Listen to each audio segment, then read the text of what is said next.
open the IDA board meeting. I'm opening it up for public comment. Do you have any members of the public Kelly that you can see cards from? We have not.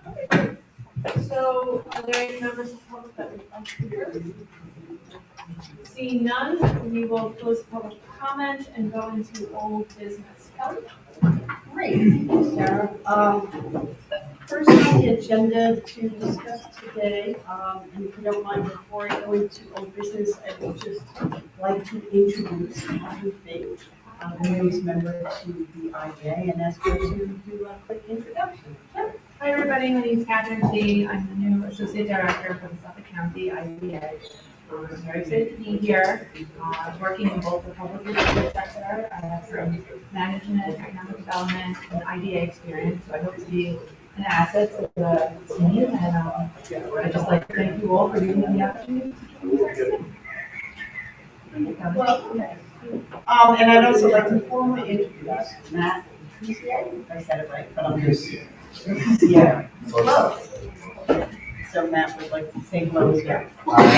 This year, I've worked with some of you before, like Sarah, and I just graduated from Lincoln University 2 months ago, and I'm looking forward to working with you guys at the IDA, meetings like this and other projects.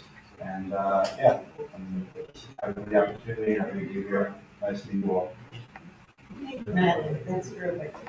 Okay, so moving on, HCP Belmont LLC, Belmont Villas LLC. This is a renovation and equipping of an existing 197,413 square foot affordable senior apartment building. It's 8 two-story apartments, buildings, and 1 two-story community building, and it's located at 409 Windenge Avenue in West Babylon. Belmont Villas Senior Apartments is 164 unit senior property. They're 1 bedroom and 1 bedroom with 10 units. The property is restricted to residents aged 55 and older who have a 60% AMGI or lower. Conifer Realty LLC is the managing member of HCP Belmont LLC, Belmont Villas LLC. Conifer Realty LLC is a full-service real estate company specializing in the development, construction, management, ownership of high-quality, affordable housing communities.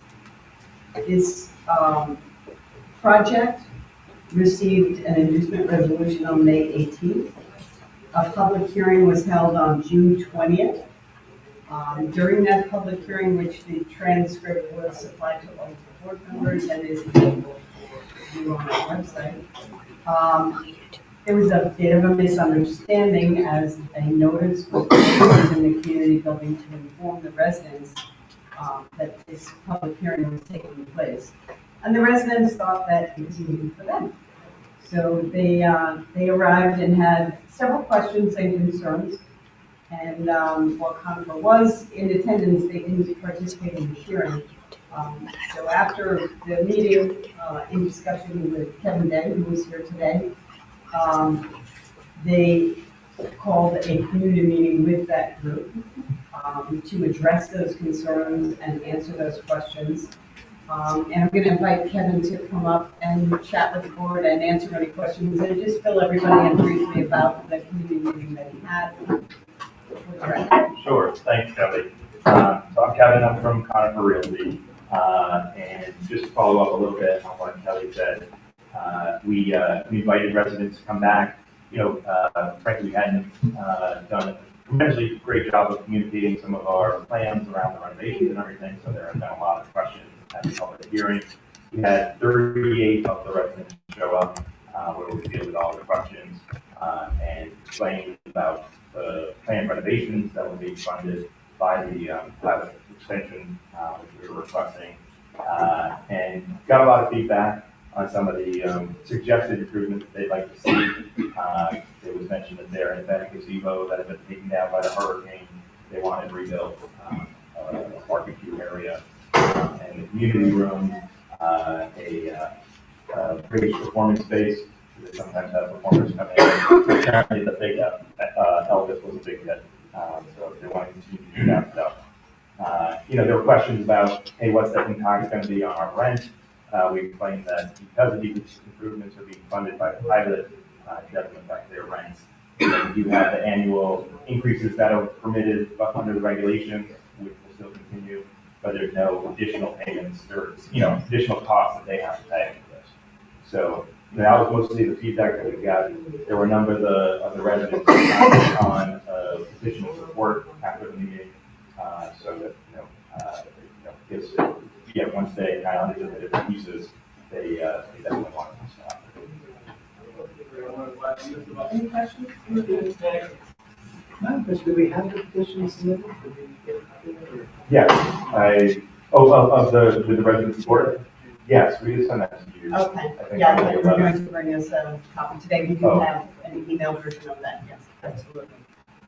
And Kevin, just to ask one of the questions that did come up several times was what the procedure was going to be for how these were taking place. Maybe you Yeah. could just speak a little bit about that. Because the renovations include some in-unit improvements, flooring, painting, countertops. So it was raised as a question as to like what that would entail and if that would be disruptive to the tenants. Our plan, it's going to depend a little bit on once we finalize the scope.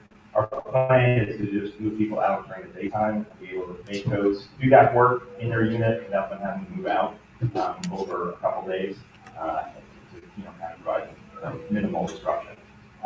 It depends on, once we get the contractors in there, looking at exactly what needs to be done, we may need to do some shuffling in units, but that's our plan, is just to do it, everybody gets in it. Disruptive as possible. Of course, it'll be optional if people don't want anybody coming into their unit, and we'll probably do a couple of those, because So you do have units available to shuffle to in case that becomes a. we would have to start keeping them open. Right now we're a wait list and it's kind of full. Any other questions?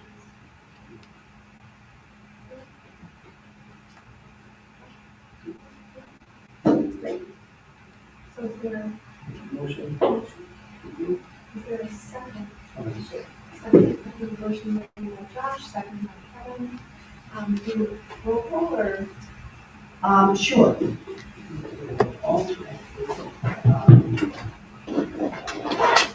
So, Sarah, Kevin Harvey, Yes.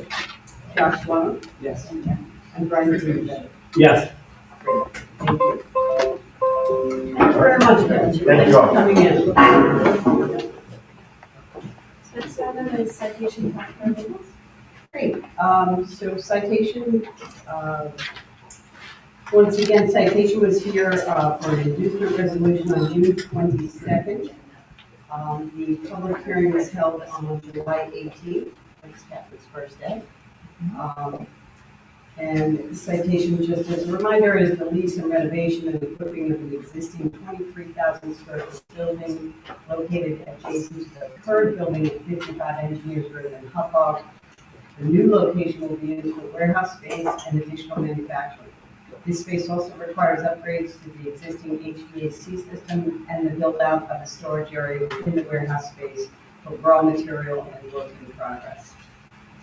No comments were received at the public hearing. Nobody showed up to speak. So it is up to you for a motion.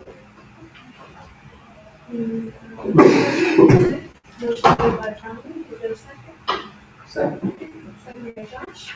On the motion, any questions or comments? Seeing none? Great. Sarah Lansdowne, Yes.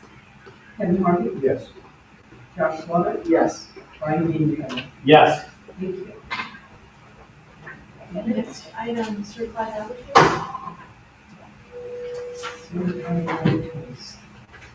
So Certified Laboratories was a project that was induced in March of 2015, and the project closed in the same year, December 2nd. You may recall back in September of 19, the company made a request to consent to a change of ownership in the company and an assignment and assumption of the documents with regards to the real estate entity. They are once again here before us to make the same request. Melissa Bennett is here to speak or answer any questions with regards to the request, as is Guy Germano from Germano and Cato, and Chris Antoine from Certified Labs, if there's any questions. Melissa, did you want to add anything to the? So as part of this new sale that is being occurring and change in the real estate holding company, last time the new real estate holding company was a related entity, or a semi-related entity to the operator. In this case, it will be a transfer to a third-party real estate holding company. And the assumption this time will be that Certified Laboratories, which currently has been in the location operating facility since the 2015 closing, is going to assume the document. So the structure in this case is going to switch from the company getting the benefit also being the owner of the property to just the tenant, which is similar to other transactions that we've done over the years. And in connection with the new real estate holding company, and the new operating lease between the new real estate holding company and Certified. So the consent will be for the assignment and function of the idea transaction and a consent to that new operating. And I also want to add that their commitment for job creation was 135 after 5 years. And they reported at the end of 2022, 168 full-time equivalents, as far as the So just to clarify, just for the record, is this company was sold, it's a different name, but it's the same organization in the same place doing the same thing? Thank you for that clarification. Any questions, comments, clarifications? Okay, is there a motion? Motion. There's a second. Second. All those, roll call, please. Great. Sarah Lindsay? Yes. Kevin Harvey? Yes. Josh Lawner? Yes. Ryan Beaman? Yes. Thank you. Motion is approved. Thank you. Next is 104 Lake Avenue South. Again, just to review for the board, this project was introduced in July of 2021. This was the purchase and construction of 3 buildings on 4 acres of land. The project is a multi-tenant industrial building for lease to small businesses and consists of 27 industrial units, 3 different sizes, with finished office space and warehouse space.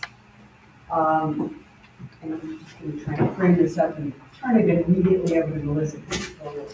So the company is subleasing these 27 units to third-party tenants, and our leasing project agreements contain various requirements. So this resolution delegates the tenant determinations to me and in consultation with Barclay Tatum to make those determinations. So that every time one of these leases comes up, nobody has to bring it back to the board. Exactly. So the project is just about complete and they're getting ready to start leasing up units within the first week of start at the beginning of next month. And so as they've been submitting documentation to us, we've done 27 units within the facility, and now that we're receiving the leases, the number of the tenants, probably about a third so far of the tenants we've been provided, are going to be relocating from the different areas within New York State, either Suffolk, Napa, or and so under your standard leasing project agreement, we need a determination that it's reasonably necessary for the tenant to move to that space or to prevent them from moving out of New York State. And so to comply with the current documents, the request would be to delegate the determination to Kelly as we receive documentation and that we have to get in conversation with our office to approve the tenant and get them in space.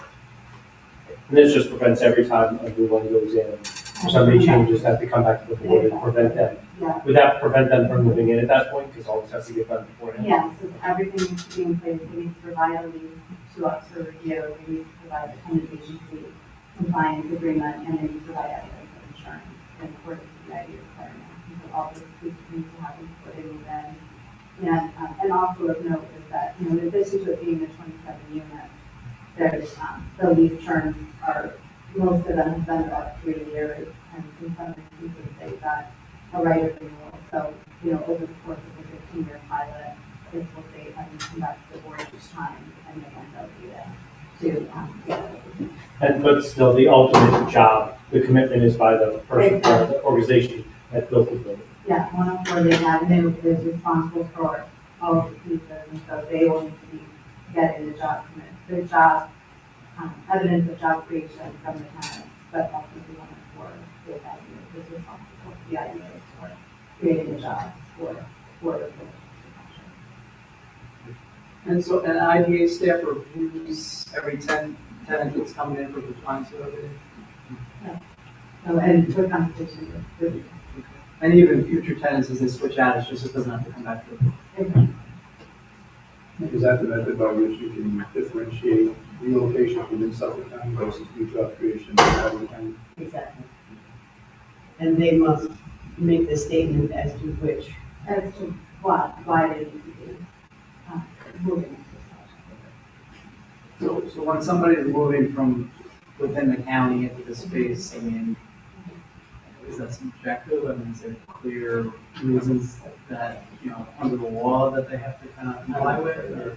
They need to make a statement that it's either, if you're moving in, if it's reasonably necessary to preserve their competitive position within their industry, or if they're going to be moving outside of their state. So again, we're asking the question of each tenant, the majority of the tenants are in fact actually new businesses, which is their first location. And so for the few that are moving from a different location, they need to explain. Based on one of those two. And I was just gonna ask that very question, so. And I'm if- doing something in my garage and I outgrow it, then it doesn't matter where I came from, because I've never had a location before. Exactly. Which is terrific news to hear how many new businesses are actually coming in. That's the hope. Because these are like 1,400 square feet, something like that, right? They are between, they're actually larger, 2,000 to 2,800. Okay.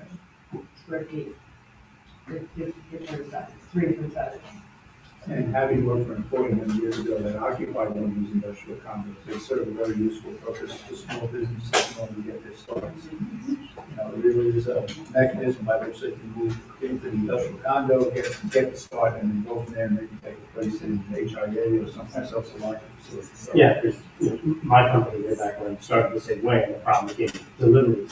You can't have a tractor trailer, well, you can do it for a little bit, but you need, if you need equipment and all that stuff, it's easier to get it delivered to a warehouse facility than it is for residential. So this is great. Right, and the board had a discussion back at the time, that these are businesses that would generally not have the opportunity to come before the idea because of how small they were.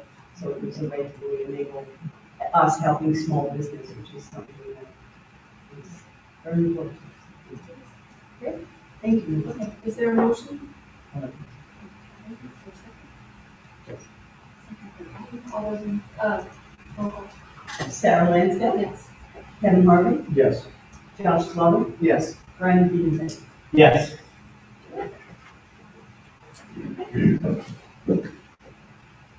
Minutes.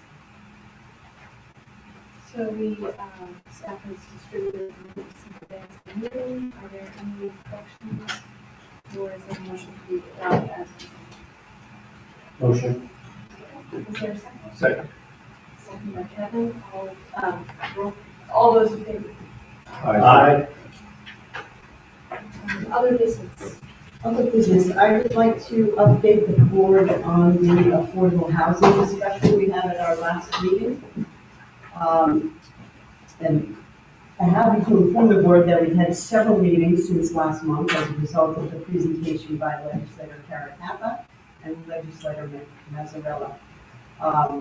At the time, they were proposing the county's new affordable housing legislation, which is inclusive of veterans and individuals with disabilities. And the request for this board's consideration to mirror these policies is found to be a fit. The legislation was shared with the board by Sarah and myself, and there was an exchange of emails and questions, comments that we received.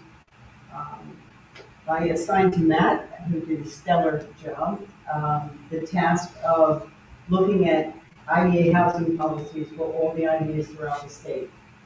And that provided a very detailed matrix, looking at all of them. IDAs are required by law to post all of their policies on their websites. We did find there were some that maybe weren't in compliance, or some of those links were broken, but of the 105 IDAs, 73% had no housing policy. 27% had some sort of affordability policy relating to AMI and encouraging an affordable component. But none of the IDAs had a veterans policy or a protected class policy. After that exercise, we circulated that to what I'll call an internal working group that was created. And that group was Catherine Fee, Sarah Lansdale, Kevin Grims, Andrew Camarami. I'm sorry, Andrew, I was had trouble with your name. But, and Stephanie Rosen. For those of you who don't know Stephanie, she works in economic development and planning and oversees affordable housing policy. So she's a really great person to have on this internal working group. So we looked at several components of affordable housing policies, most particularly the Nassau IDA and Brookhaven. Both of them are very recently updated. Both of them had very comprehensive affordable housing policies. And we certainly looked at several others that Matt had pointed out to us would be worthwhile, and began to kind of piece things together. After that, we started a discussion about what steps we needed to take through this policy. And we need defining affordability, which has been a big discussion for this board in the past. You know, what our definition of affordability is, that 80%, is that? So we think that needs to be a big part of the discussion. And we believe we need to discuss what components should be required for affordability and defining what we would consider as enhancements where we would provide additional benefits. Kevin Grims was really helpful and will continue to be so in terms of letting us know financially what is feasible for development and what might be seen as an additional enhancement. So we've had several meetings internally, mostly video conferencing meetings. And in our last meeting, we discussed seeking interested stakeholders from various groups to include in the discussion, as well as board members. I know Brian Kiesenbender had offered to be part of this discussion. Thanks very much. And Kevin Harvey has also agreed to be part of this working group. Chris Damianos didn't quite volunteer, but he had some really great comments. So when he returns, I'll ask, what role he'd like to play in that. So our next steps would be to start scheduling these video conference work sessions. We are going to circulate our UTEC, because any policy that we consider must be, and Andrew pointed this out, and maybe Andrew, if you had anything you wanted to add, Andrew pointed out to us, any policy that we create really must be in compliance with what our UTEC is, because that's really the basis. And we had included a few things initially that were contrary to that. Right, and it shouldn't contradict it, because then, in essence, you're changing you get that, and if you do that, then we have to notice it and hold a public hearing then. Great. So we will continue that. Kelly, Yes. you looked at affordable housing, what the two legislators were talking about was specifically veterans, and they were talking about individuals with disabilities. So did we find any of the IDAs that have policies specific to those groups, or were they general affordable housing? They're general affordable. We did not find any that had policies for protective glasses. Yeah, I'm still trying to think about how we can do that effectively. Because I think we do it, but it's still, I'm still worried about the stacking effect. X% must be affordable, plus X% must be veterans, plus X% must be for those who are disabled. I feel as though many of our applicants will come before us and say, I can't do this.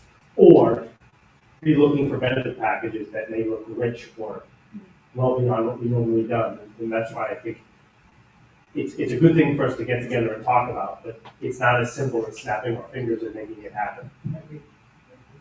And it's one of the reasons why, some of the policies, Nassau in particular, suggest enhancements. So, you can, as an example, say 10% at 80% is required, and then an additional whatever percentage is an enhancement. But again, you have to determine how far out you want to go on that, or if you're going to get additional incentives, or you back up into the 10% of the 10%, you attribute a certain percentage to the protected classes. So there's several different ways to look at it. Yeah, and again, I would imagine our affordable housing coach would say, if you split up, does it really matter, or maybe it does matter, but then you have the additional complication of, and I'm not picking on the town of Huntington, just the one that was before us. The town of Huntington required that last developer to write a check for $400,000. So that was an expenditure they had to do. So I think we as the county can do something, but it has to be in concert with the towns that we oversee, because that's when you get to, everybody has the best intentions, but do we create something that doesn't create anything? We could have the best policy in the world, but if nobody can fulfill it, we'll make nothing. Right, exactly. And as we sort of stick our toes in the water, so to speak, to figure out how it's gonna work, maybe we start off with just a suggestion, a slight enhancement to see how it works on a smaller scale. And if that's successful, then, we can move forward. So on your comment about town engagement, I think that's a great idea. I know that on the county side of things, there's been extensive engagement on inclusive housing or housing for people with disabilities with the county's efforts of creating a new capital program for those units. So the towns are aware of the county's efforts and are supportive so far. So, this is a different thing that we're talking about here. So I think continued engagement is something that can only benefit and better the outcome. Okay. Great. So I'll be with you again at the next meeting. Super. And then lastly, under other, was just a discussion that had begun with regards to BDG at our last meeting. Oh, yes. I think that we should defer to council, but I'd like to make a motion to go into executive session. Yes, And for the reasons that our council will explain. yes, to go into executive session because this is a discussion will involve matters of potential litigation and some degree of contract negotiation. So, and also the issuance and involving leases, which is also one of the issues. So that it is correct for the chair to ask for a vote to go into executive session. So second. Second. All those in favor? Aye.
Anything else? We're back. Sarah, you're on. I'll make a motion to go back, into public session. Is there a second? Second. All those in favor? Aye. Now we are back in public session. Kelly? Yes, thank you. I just want to turn it over to Lori Mohammed to give us our. Would you report out? I didn't. Sure. Before we go to Lori's report, we want to report out on the decision, and I'll turn it over to Mr. Wexler to describe executive session. Thanks, Sarah. Executive session, it was determined that on the application of EDG 1516 and P et al., also known as Entourage Commerce LLC project, with respect to the recapture, the board has resolved it that the recapture amount will be at 50% as opposed to 75% of the full recapture amount. In addition, the applicant will also be responsible for the associated agency fee capture. Is there a vote? Yes, Motion. I'll make the second. All those in favor? Aye. Very good. Thank you. Kelly, would you like to turn it over to Lori? I will. Okay. I distributed copies of the 6-month results, comparison to budget. I want to mention during the month of June, there was actually one additional closing. So as of June, we had 3 closings, but we did have a closing in the month of July. So our revenue will be up to about $354,000 when July closes out.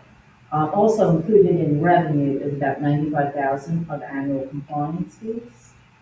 So we're still behind our revenue projections, but there are a number of projects, as you're aware of.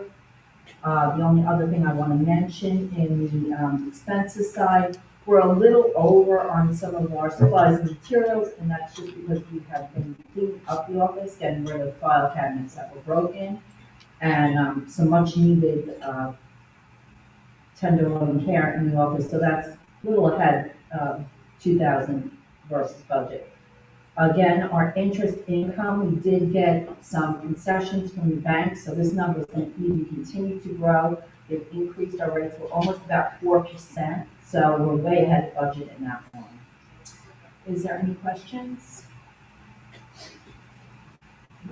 Great. Thank you for the presentation.